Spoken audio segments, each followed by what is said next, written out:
আমার বন্ধুগণ, আমরা এই পৃথিবীতে আছি, বলেন এক সময় ছিলাম? কেউ ছিল না, এখন আছে, আবার কেউ থাকবো? মহান আল্লাহ রাব্বুল আলামিন আমার তেলাওয়াতকৃত আয়াতে বলেন, ওয়া মা হাযিহিল হায়াতুদ দুনিয়া ইল্লা লাহু ওয়া লাইব। আল্লাহু আকবার বলেন। মহান আল্লাহ রাব্বুল আলামিন বলেন, ও তামাম পৃথিবীর মানুষ, তোমাদেরকে আমি এই পৃথিবীর মধ্যে পাঠাইলাম, এই দুনিয়াতে পাঠাইলাম, এই দুনিয়ার পরিচয় তোমরা জানোনি। মহান আল্লাহ রাব্বুল আলামিন কুরআনুল হাকীমের মধ্যে বলেন, এই পৃথিবীর পরিচয় আল্লাহ পাক বলেন, ওয়া মা হাযিহিল হায়াতুদ দুনিয়া, এই পার্থিব জীবন নয়, তবে ইল্লা লাহু ওয়া লাইব, খেলাধুলার বস্তু ছাড়া আর কেউ নয়। বলেছেন কে? আরো জোরে বলেন, কে বলেছেন? এখন আপনারা প্রশ্ন করতে পারেন, হুজুর এই পৃথিবীটাকে আপনি খেলাধুলার বস্তু বললেন কেন? অথবা আপনি বললেন না মহান আল্লাহ রাব্বুল আলামিন এই পৃথিবীকে খেলাধুলার বস্তুটাই বললেন কেন? আপনি আমাকে জানায়া দেন।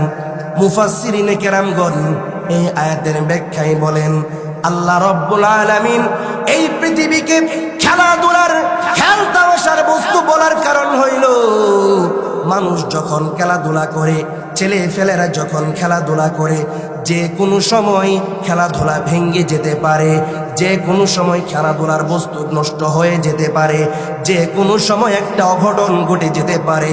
ঠিক অনুরূপভাবে এই পৃথিবীর মধ্যে যে সমস্ত মানুষ বসবাস করবে গো, কোনো না কোনো সময় হঠাৎ করে যে কোনো সময় এই পৃথিবী ছেড়ে চলে যাওয়া লাগতে পারে। কথা বলেন ঠিক কিনা?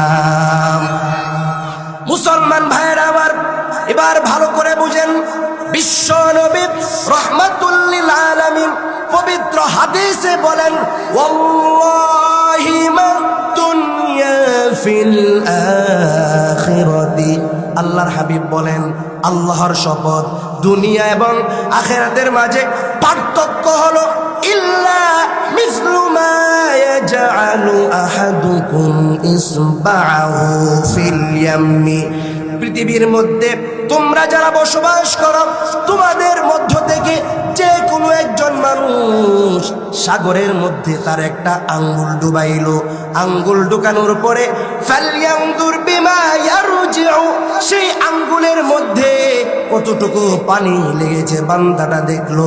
এবার হাদিসটা শুনে থাকলে আমি আপনাদের কাছে জানতে চাই, বলেন সাগরের মধ্যে থাকা পানি আর এক ব্যক্তির আঙ্গুলে লাগা থাকা পানি সমান হবে নি? কম হবে না বেশি হবে? কেমন বেশি হবে? একটু বেশি হবে না অনেক বেশি হবে?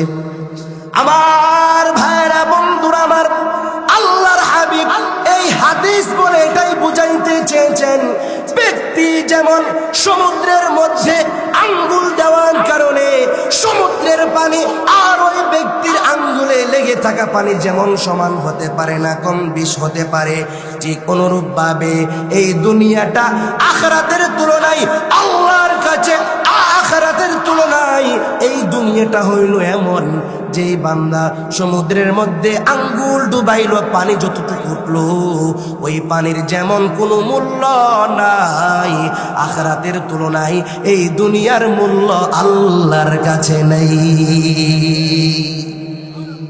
আমার কথা বুঝতেছেন? কষ্ট হচ্ছে না তো? আলোচনা করব, আল্লাহ তৌফিক কেনায়েত করেন, পড়েন আমিন।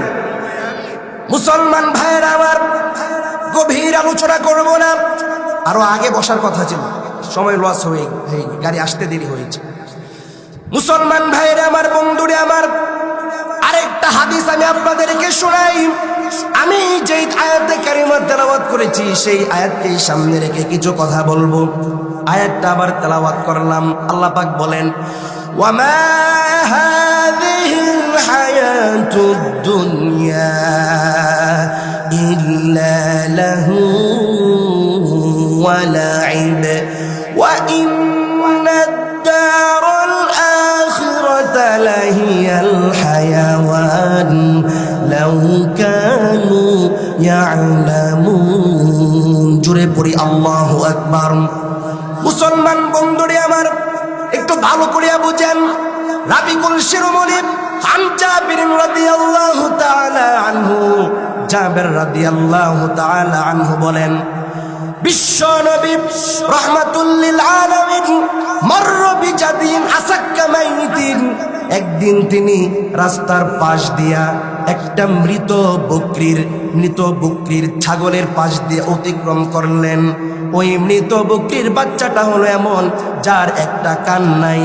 বিশ্ব নবী রাহমাতুল লিল আলামিন বললেন, ও সাহাবীরা, আমার সাহাবীরা, একটু ভালো করিয়া শোনো, এই বকরিটা তোমরা কি তোমাদের আইয়ুকুম ইউহিব্বু আন্না হাযা লাউ বিদিরহামিন, তোমাদের মধ্যে এমন কি কোন সাহাবী আছে যে সাহাবী এই মৃত বকরির বাচ্চাটা 1 দিরহামে ক্রয় করবে? সাহাবীরা ডাক দিয়ে বলে, ইয়া রাসূলুল্লাহ, মা নুহিব্বু আন্না হাযা লানা বিশাইইন, এই বকরিটাকে যদি আমাদেরকে কোনো কিছুর মূল্য ছাড়াও দেওয়া হয় তাহলেও আমরা ক্রয় করব না। কেন ক্রয় করব না?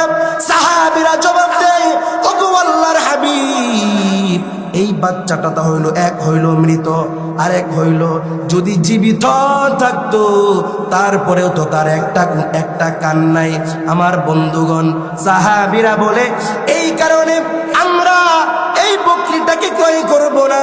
এবার বিশ্বনবী বলেন, ফাওয়াল্লাহ লাদ-দুনিয়া আহওয়ানু আলাল্লাহি মিন হাযা আলাইকুম। বিশ্বনবী রাহমাতুল লিল আলামিন বলেন, ও সাহাবীরা, এই বকরিটা, এই মৃত বকরির ছাগলটা তোমাদের কাছে যত অপছন্দনীয়, ঠিক অনুরূপ ভাবে এই দুনিয়াটাও আল্লাহ পাকের কাছে এর থেকেও আরো বেশি অপছন্দনীয়। বলেন, দুনিয়ার কোনো দাম আছে? এই সংক্ষিপ্ত আলোচনা আপনারা কি বুঝলেন? হাদিস দিয়ে বুঝাইলাম, আয়াত দিয়ে বললাম। বলেন, এই দুনিয়ার কোনো দাম আছে? কোনো দাম নাই। বন্ধুগণ আমার, আল্লাহর হাবিব বলেন, আদ-দুনিয়া সিজনুল মুমিন ওয়া জান্নাতুল কাফির, এই দুনিয়াটা মুমিনদের জন্য জেলখানা, আর যারা কাফের, বেঈমান, নাসারা, নাস্তিক, মুশরিক, হিন্দু, তাদের জন্য দুনিয়াটা হলো জান্নাতের বাগান। ঠিক কিনা বলেন? কেন জান্নাতের বাগান? একটু ভালো করে বুঝেন।